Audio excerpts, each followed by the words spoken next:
right now. San Antonio police are on the hunt for 2 suspects involved in a brazen ATM robbery. What police found nearby and what they are doing to catch those suspects. A local man that once made headlines for stealing a live shark is now back in the spotlight for a string of recent thefts in Atascosa County. We'll tell you about Etone Shannon's criminal past and the new details that he's facing. To any of our students and families and staff watching right now, I love you. You're so brave, and I'm so sorry this happened to us today. A tragic shooting at a Minneapolis Catholic school church has left 2 children dead and dozens injured. We're uncovering new details about the young victims and the heroic moments that saved lives during that chaos. Okay, with that, we're underway on a Thursday. So nice to have you along here on GMSA. Oh, yes. And hey, if you see anything like this sprinkled around, it's because obviously we had a very special day yesterday. Our Steve Spreester's last newscast was last night, so we get to deal with all of the confetti that's still in here. But it's good news. He left behind such a big legacy, and it's still impacting so many viewers today. Oh, he will certainly be missed for sure, and so we wish him all the best in his new chapter. But yes, Adam Caskey has struck again, and there is confetti all over the place. I don't know, Justin has tidied up the weather lab over there. He probably got a lot over there. I got to get the broom out. There's still some work to be done here, but yes, a lot of confetti around the area. Around the weather lab too. All right, high temperatures today. I want to warn you, it is going to be so very hot today. We're expecting a high right around 100, 101 in Pleasanton and 102 in Carrizo Springs. I'm going to pull back the curtain a little bit, but can I get you guys in the back to switch the prompter for me? There we go. Thank you very much.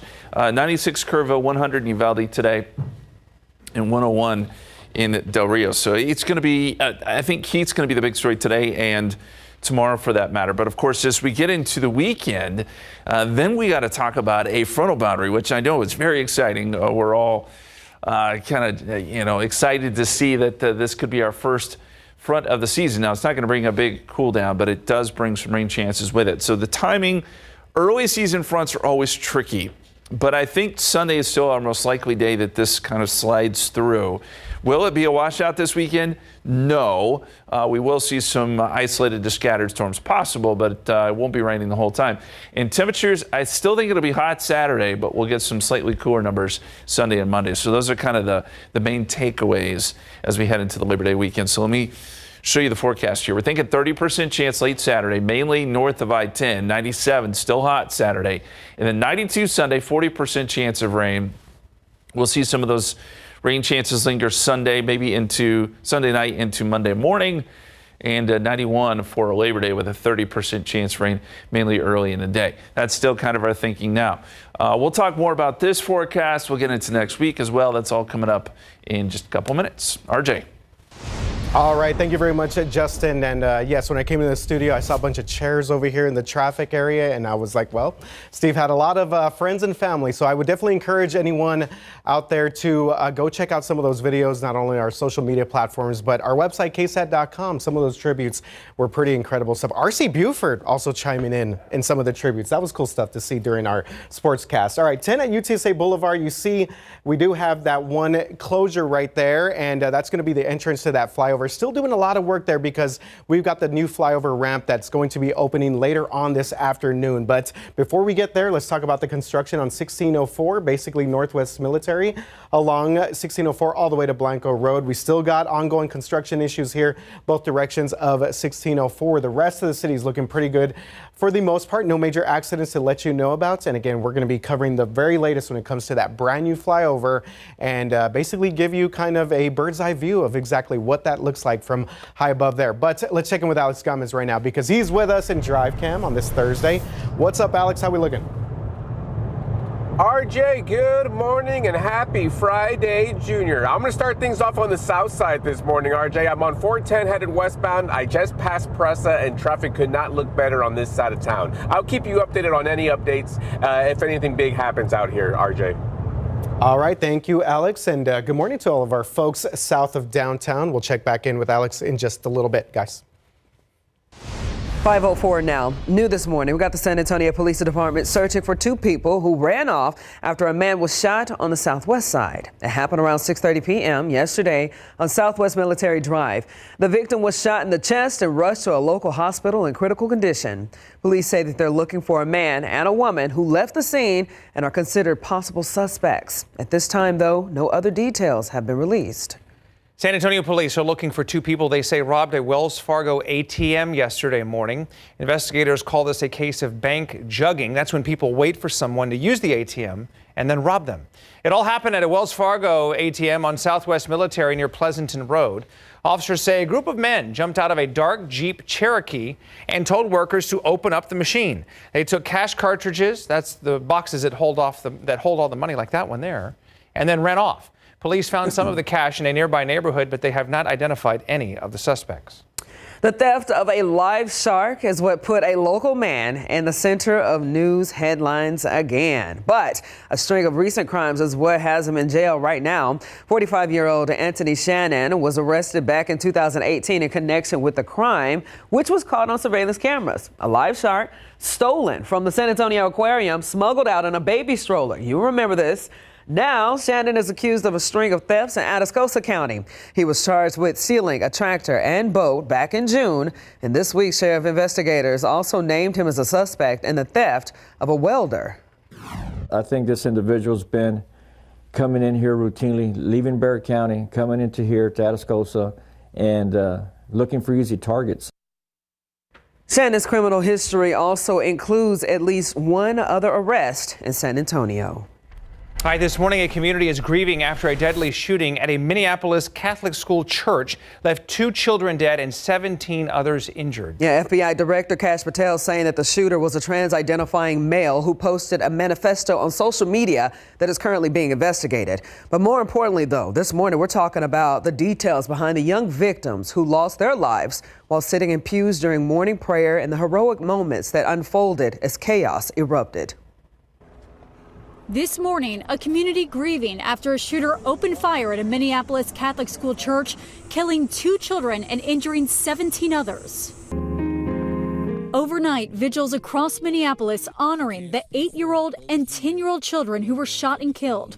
Police say they were sitting in pews for morning prayer when a gunman opened fire through the church windows of Annunciation Catholic School. I was just at church, and I heard something like really loud, like I thought it was fireworks in the church, and then I saw the shooting, and I was like, oh my gosh, I'm so scared. 10-year-old Weston says he hid in the pews and his friend dove on top of him during the gunfire, likely saving his life. My friend got hit in the back. Did he go to the hospital? Yeah, he went to the hospital. What went through your mind when you saw that? I was super scared for him. My mom was waiting outside of the church when it happened. I was super happy because, like, I was scared that I wasn't gonna see her because I didn't know what was happening really. I was just in shock. Among the 17 people injured, a majority of them were children as young as 6 years old, according to police. The mayor of Minneapolis thanked teachers and staff for their heroic actions during the shooting, but also demanded action. While thoughts and prayers are great, they are not adequate. These children were literally praying at this moment. The Minneapolis police chief saying the shooter, identified as 23-year-old Robin Westman, was reportedly armed with a rifle, a shotgun, and a pistol. And officials say the suspect used them all. All 3 weapons were purchased legally and recently, according to police. The police chief says all of the injured children are expected to survive. The FBI is now investigating the shooting as an act of domestic terrorism and a hate crime targeting Catholics. Nicole D'Antonio, ABC News, Washington. And President Donald Trump weighing in on the issue. He posted on Truth Social saying that he has been fully briefed on that tragic shooting in Minneapolis. He praised the FBI for their quick response and said that the White House is keeping a close eye on the situation. The president asked everyone to join him in praying for all of those affected by this horrible event. All right, outside with live cam, we've got some clouds this morning. Temperatures still holding in the low 80s and upper 70s, so it's a warm start. Here's what we're watching, though. Cold front still expected this weekend. We still think rain chances will be best on Sunday. We'll dive into that forecast coming up. Big news for drivers on the far northwest side. We got the tallest flyover ramp in San Antonio set to open this afternoon. Still ahead, we got an exclusive first look at that new ramp that will connect 1604 West to I-10 East, making your commute easier. All right, and he's been quietly fixing tires and engines for flood victims and first responders in Kirk County. How a mechanic in Ingram is making a difference in the community, coming up. Time right now, 5:13. He's been quietly helping repair tires, engines, and change the oil of flood victims and first responders in Kirk County. We heard about Adrian Wolney's work, and we wanted to find out more about him, so I stopped by his shop on Four Wheels in Ingram. This is a first of the line, top of the line laser balancer. This is a hands-free wheel machine that you can do up to 26-inch wheels. Adrian Wolney, owner of River Hills Automotive of Kerrville. I got batteries for all your vehicles. I got filters for most applications that you need. Built this mobile shop to reach communities without garages. On July 4th, it was put to use for the first time, flawlessly. First thing I did was go to the Ingram Volunteer Fire Department. I set up there for 5 days, and I serviced all of the emergency vehicles for no charge.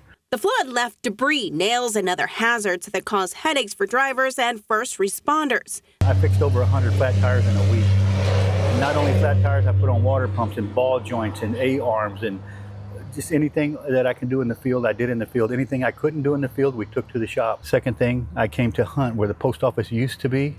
And I tell you, I worked on 10 cars in the morning and 10 cars in the afternoon. Never asked nobody what their name was. Just ask them what their concern was. He says he feels blessed to have the tools and the know-how to help. Because I'm not the person that can go and find a victim, but I can help you find victims. And it can help you help the families of our community. You know, this is the community I choose to live in, and this is the community that I love. And you know what? He says many business owners have been quietly giving and helping without asking for anything in return. Coming up in the next hour, we're going to share why vehicle problems for flood victims are still piling up. Ernie? All right, thank you very much, Patty. I will take it from here. Check this out. All right, this is big news for our drivers on the far northwest side of town. Thank you very much, Ernie, for that. Appreciate it. The tallest flyover ramp in San Antonio expected to open later this afternoon. Myself and Alex Gomez got a sneak peek of that new ramp. Look at that right there. I don't know what that does for people with heights. Hopefully you're good to go there. This will take drivers from 1604 West to I-10 East, and drivers will be able to hop on at 1604 at Northwest Military, right by the Academy. You're going to drive over the interchange, as we did right there, and the next exit will be De Zavala Road. So it's going to take you back on the main lanes of I-10, and then you will jump off on De Zavala. Let's hear from TxDOT about this. This direct connector is the highest one we have, not only on this project at about 128 feet high, but also pretty much in the San Antonio region. The bridge itself, once you get on the direct connector all the way to the end, is about 1.5 miles. Okay, that is Charles Benavides with TxDOT there. So more stats. I'm a stats guy. This ramp was built with more than 10.7 million pounds of steel and more than 33,000 feet of concrete beams. Beams, yes. The fourth flyover is now expected to open by the end of this year. But again, this is pretty good news for our drivers. Check that out. Looks like a roller coaster at Six Flags Fiesta, Texas. You guys good with that? Ready to drive on that thing? Yeah. I'm going to be on the inner lane, I guess. That's true. Well, it goes from 2 and then it squeezes down to 1 once you get into I bless it. parts of I-10. Okay. But anyways, here's exactly what we're looking at. So again, you're going to be jumping on the Northwest Military right there by the Academy. Freetail Brewing as well. Some pretty good brews there. But that'll take you on 1604, and then you're going to go over this one interchange here. You're going to go past UTSA Boulevard. So again, there's a lot of work still being done right here, specifically at UTSA Boulevard. That's going to be a work in progress. I was talking to TxDOT yesterday, and they will try and figure out, or they already have plans set in place to get folks back onto UTSA Boulevard. But either way, you're going to go past UTSA Boulevard, get back on 10, and exit right here at De Zavala. Speaking of Clark High School, Pigskin Classic tonight. So, yeah, that is some good news, again, for all of our folks out there in the far northwest side or anyone that's around the rim and the La Cantera area. Quick check of some of our TransGuide traffic cameras. This looks like Wurzbach. Juilliard. Okay, so one of our old photojournalists, Billy Caldera, messaged me yesterday. Juilliard is actually over by Hero Stadium. So that's a brand new camera that we're seeing this morning. Wurzbach at Starcrest traffic is looking pretty good out there on a Thursday morning. Let's check in with Alex right now and see how things are looking in DriveCam. Alex?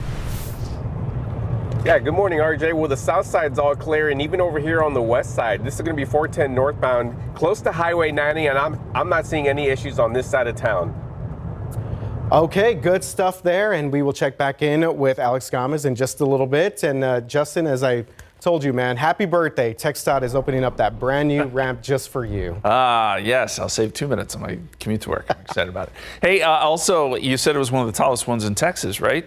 One of the tallest in Texas, for sure, in San Antonio. So when winter rolls around and we get one of those, a little bit of freezing rain or whatever, that's going to be one of the first ramps we look at because it's so high up there. Likely, it could get some ice on it. Certainly not now. Temperatures sitting at 80 degrees outside, 77 in New Braunfels, 80 in Converse. We're off to a warm start. With a lot of humidity, and it's going to be a very hot afternoon.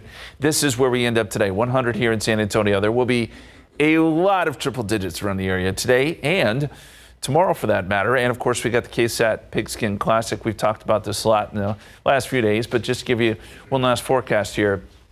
Kickoff, 98 degrees. Field temperature could be as high as 110, 115. That's usually how that plays out. So, yeah, just be so very careful. This goes for the football players, all the extracurriculars, the band, all that stuff. It is going to be very, very hot tonight. And my colleagues who are going to be out on the field tonight. Drink lots of water. High temperatures tomorrow could be even hotter. 101 in San Antonio, 102 in Pleasant, and 100 in Uvalde. So you're probably saying, when? When might we get some relief? And I do think that happens this weekend. Of course, this front. And I will tell you this.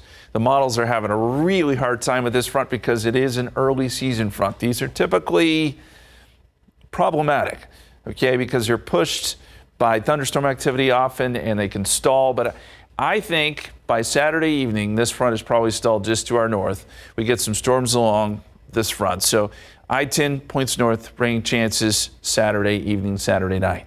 As we get into Sunday, this front should sort of ooze through, and that would give us some rain chances during the day on Sunday. It won't rain all day, but scattered activity just once we get some of that lift coming through. And then Monday morning, we could get some lingering rain before everything would push south and we just get some more stable air perhaps coming in Monday afternoon. That is not a guarantee. I think Monday is a day we need to watch because it really is going to depend on where that front ends up. But that's kind of the thinking right now. And if you put it all together here, 97 Saturday, 30% chance late, scattered rain on Sunday, a little cooler, 92, still hot, but better.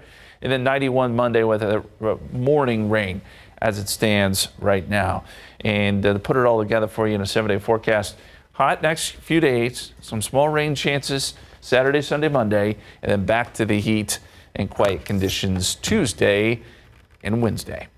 All right, our Just Ask Justin question this morning, because the Pigskin Classic is tonight.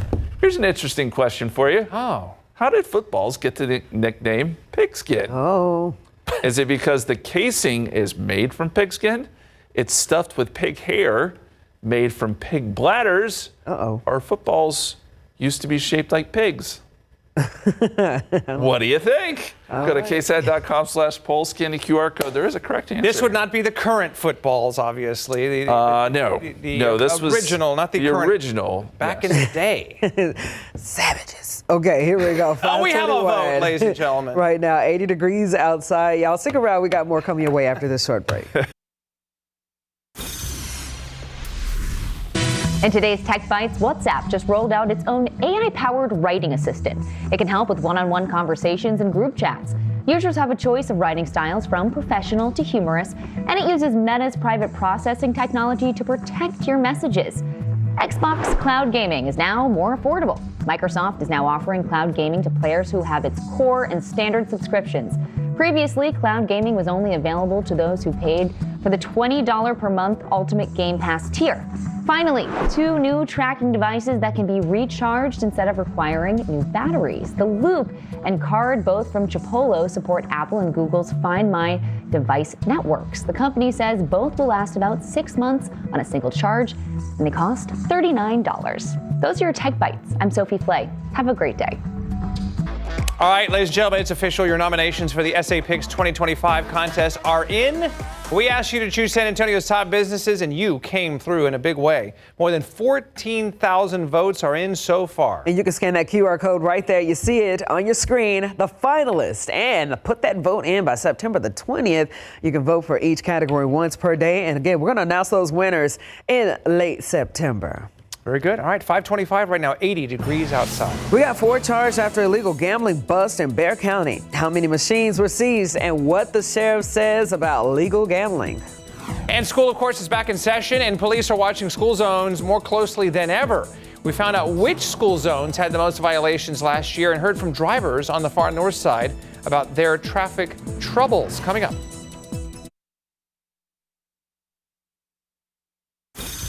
Coming up on 5:30 right now on your Thursday Pigskin Classic, yes. or should I say KSAT Pigskin Classic? Got to specify KSAT. Correct. We're doing It's it. like a state holiday here when high school football essentially kicks off literally tonight, and the college and NFL will follow soon. Yes, and we'll all be there. That's going to be at Ferris Stadium, north side of town, off of 1604, Sotomayor versus Clark. Yes. Cannot wait. Oh, yes. It's going to be a hot one, though. Oh, yeah, it'll be very hot. And my cable bill just went up because, you got to add in all the football channels now. That's right. Yeah. That's right. I do like that you pay for them just part of the year, so there is that. One way to look at it. Yeah, positivity. All right, let's look at the sunrise this morning. It's cheaper than a ticket if you go to the game. Well, that's for sure. And you got AC, which you guys will not have tonight. Good luck. No with line that at the heat. bathroom. 7:09. Sunrise this morning. Sunset is at 8 p.m. So this will be our last day with the sunset at or after 8 o'clock. After today, you'll start seeing the sunset pre-8 p.m. Total sunlight, 12 hours, 51 minutes. So that's the good news tonight at the KSAT Pigskin Classic. That sun will be going down right around 8 o'clock, and it will feel a little bit better at that point. Forecast for today, 84 10 a.m., 89 11 a.m. By 4 p.m., we are at 100. Notice the heat index, 103. That's what it feels like 4 or 5, probably even around 6 p.m. This afternoon. So, what about the relief this weekend? It does occur, we think, by Sunday with a frontal boundary. And yes, we have rain chances. I will tell you that these rain chances are not great, but they are there. Sunday would still be our day in which we have the best odds to see a downpour, maybe some brief heavy rain, some gusty winds. And hopefully by Monday, we will be looking at, Sunday and Monday, we'll be looking at some cooler temperatures, RJ. So maybe those ACs in the car won't be going so hard. Yes, you're definitely going to need to fire up the AC, especially later on. And again, hopefully all those kiddos and everyone that's going to be out there, stay safe, stay hydrated, because it's going to be a hot one. But taking a look at the roads right now, Wurzbach right here at Wetmore Road, that's going to be one of our cameras, on the north side of town. Another shot there over by Hero Stadium.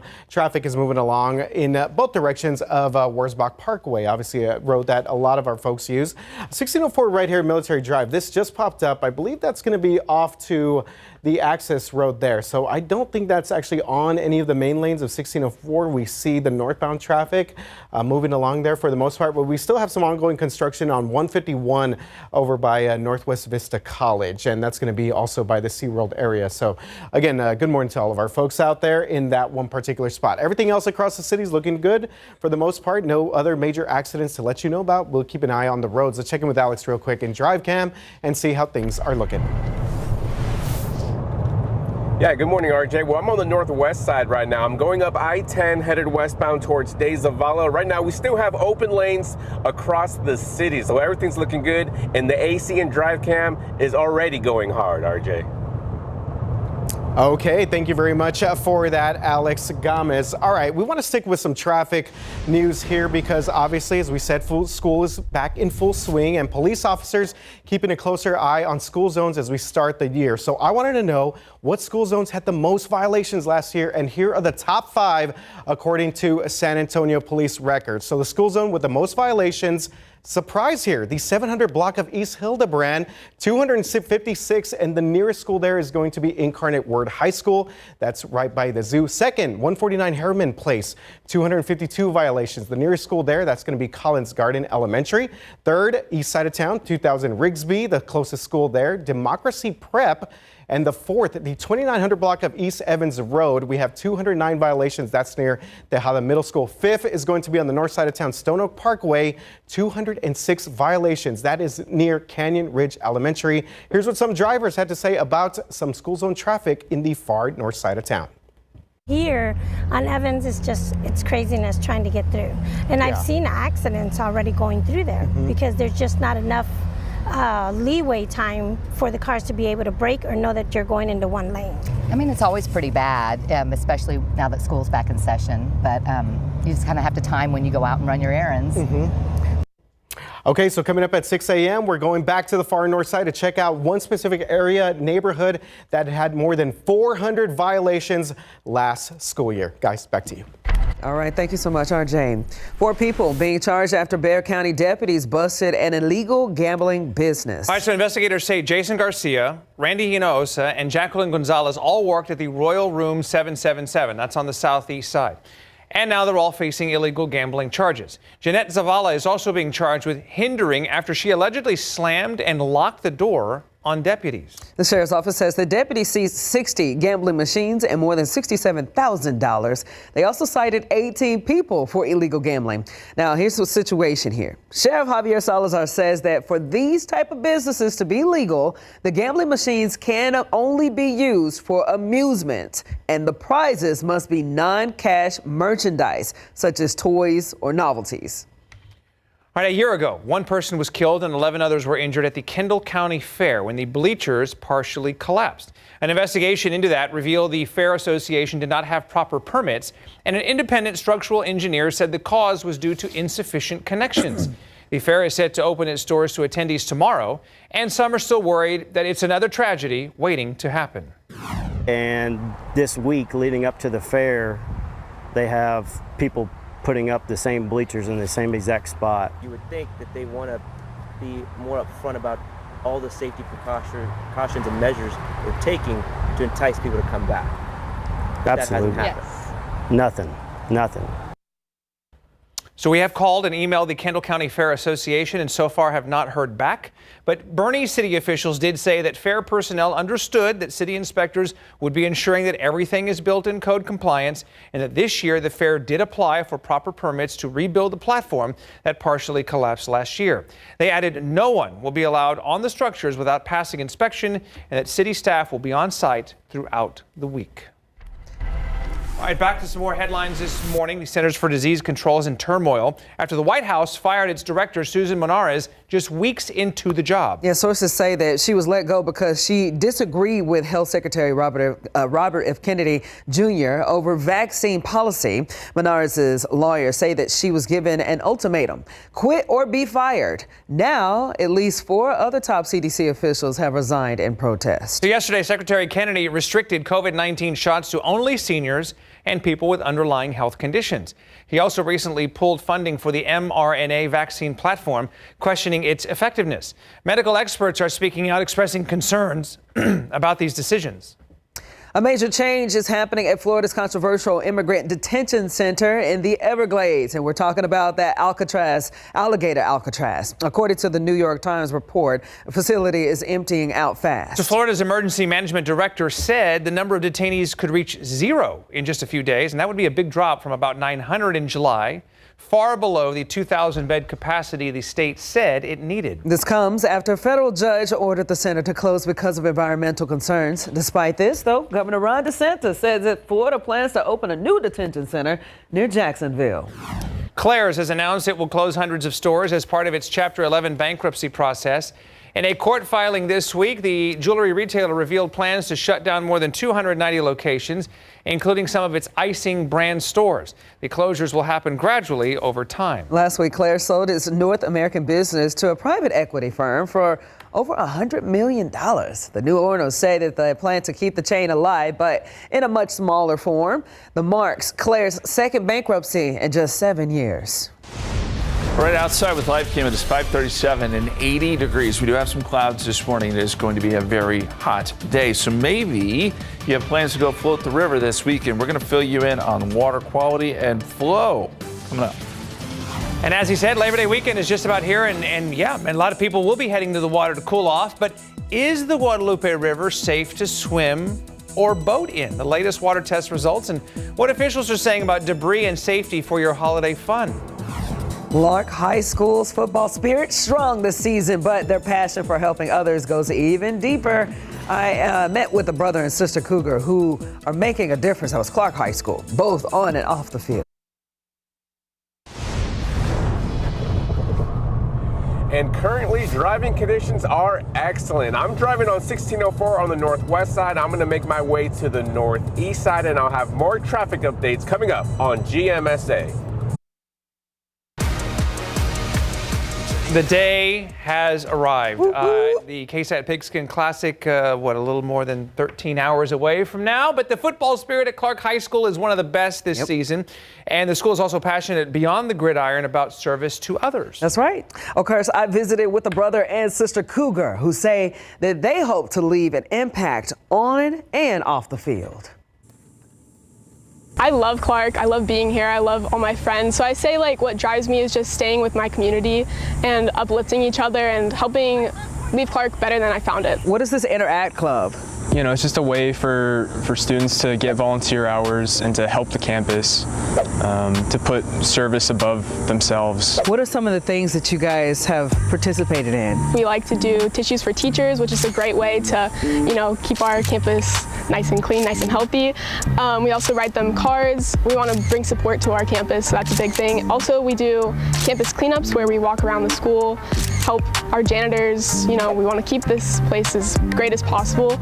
And then outside of school, we like to do Sock It to Cancer, which is where we collect fuzzy socks for our patients at the START Center and then hand deliver them. This year, we really want to focus on, like you said, the incoming freshmen. So we really want to promote that this is for all grade levels. Everyone can come out and help. When people come out to the Clark High School game, Cougars, they see them on the field, but also they see what you guys represent. What is something that you want the audience to walk away with knowing? Our school is our home. We're a school that works hard in every aspect, in our sports, in our academics, extracurriculars, just everything. Okay, so again, the KSAT 12 Pigskin Classic happens tonight. Kickoff is just after, I think it's 7:10 to be exact. Sotomayor and Clark, Jaffney, myself, RJ, and a cast of KSAT characters will be out there at Ferris Stadium. Live coverage on all the KSAT platforms and right here on KSAT 12. Hope to see you again later on this evening live at Ferris Stadium. All right, and then right after that, of course, Labor Day weekend, just about here. And many of you will no doubt want to take to the water, but less than 2 months after the deadly July 4th flooding, the question is the Guadalupe River safe for you to visit? Well, testing results in Kirk County and 100 miles downstream at Canyon Lake have reportedly shown water quality within normal levels. However, debris is still a big issue. Metal and splintered trees could still be lurking below the surface in Kirk County. The Upper Guadalupe River Authority is urging extreme caution when swimming or boating, and the city of Kerrville is advising against both activities. Now in Canyon Lake, the Army Corps of Engineers and Water-Oriented Recreation District of Comal County say debris is less of a problem. There may be occasional bits of wood, but not more than normal.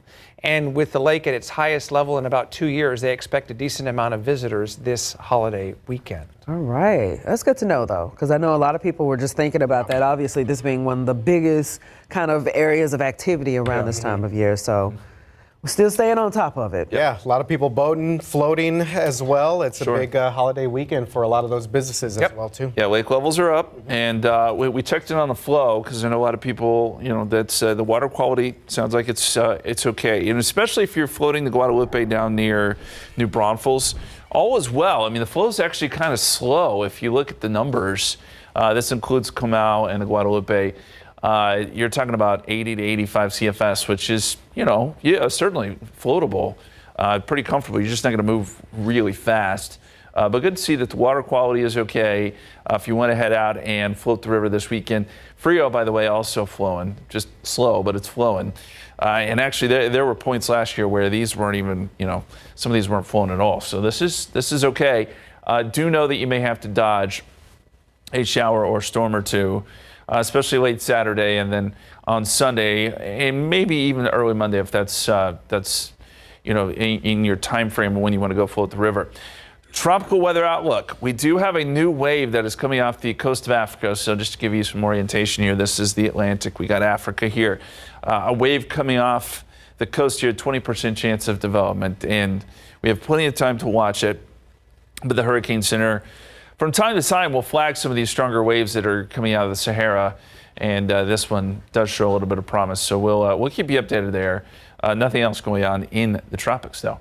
Outside right now, we've got a few clouds, 80 degrees, 77 in New Braunfels, 81 Converse, 73 Bernie, 79 at Stinson. Our forecast today, 97 at 2 o'clock, 100. Yeah, more triple digits in the forecast this afternoon. Not only that, it will feel hotter.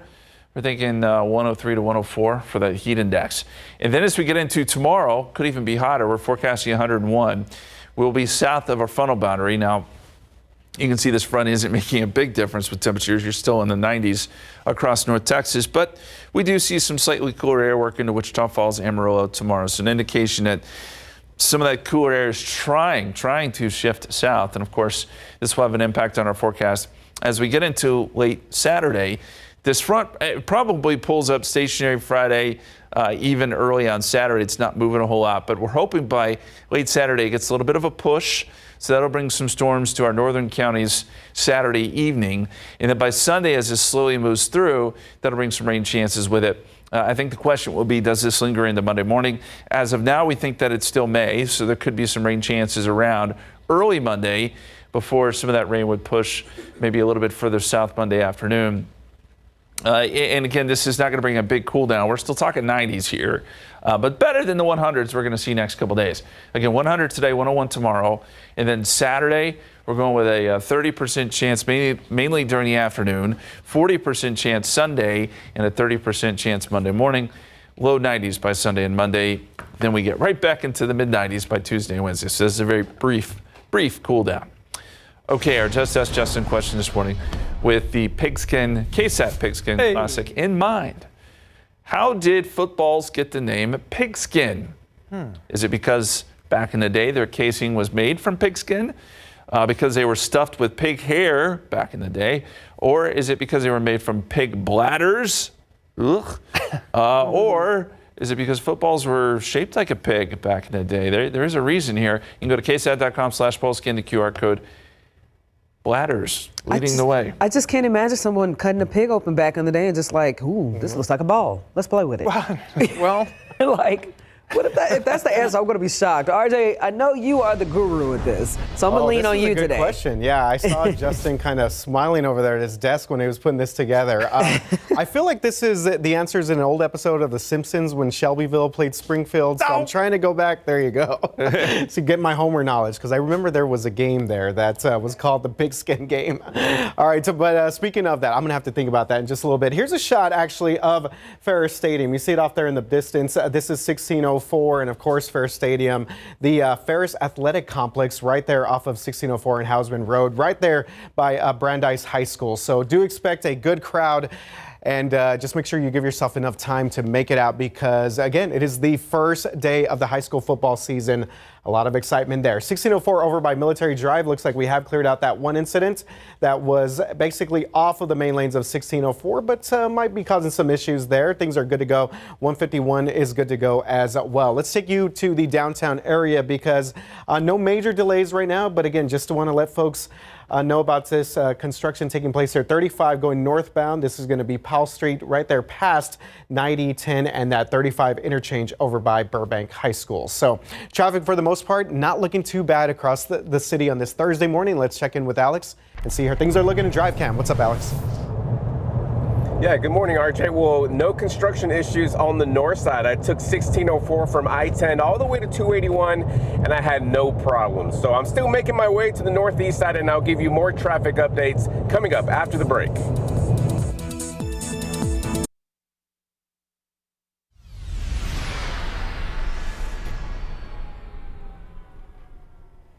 All right, we're back now. 5:55, $40 million for housing survivors of the 4th of July floods. That was announced last week, but we're getting more details about where that money is going. The Community Foundation of the Texas Hill Country confirmed that money will be split into 5 sections. Here they are: temporary housing, home repair, home rebuild, helping RV owners, and then down payment assistance.